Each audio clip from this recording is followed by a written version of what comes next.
శ్రీమాత్రే నమః. ఈరోజు 27వ శ్లోకం. అంతకంటే ముందు ఒకసారి 26వ శ్లోకాన్ని చెప్పుకుందాం.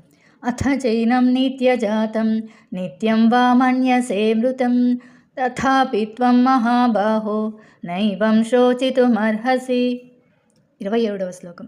జాతస్య హి ధ్రువో మృత్యుః ధ్రువం జన్మ మృతస్య చ తస్మాదపరిహార్యేర్థే న త్వం శోచితుమర్హసి.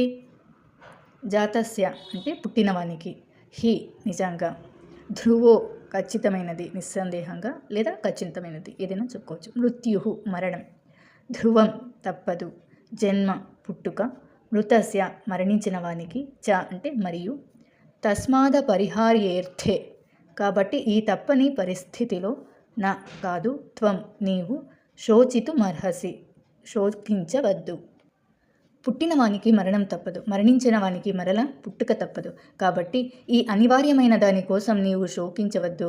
అంటే జననం మరణం మళ్ళీ జననం, ఇది సహజ చక్రం అన్నమాట.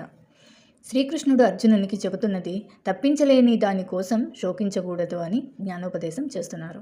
శ్లోకాన్ని ఇంకొకసారి చెప్పుకుందాం. జాతస్య హి ధ్రువో మృత్యుః ధ్రువం జన్మ మృతస్య చ తస్మాదపరిహార్యేర్థే న త్వం శోచితుమర్హసి. 28వ శ్లోకాన్ని రేపు చెప్పుకుందాం.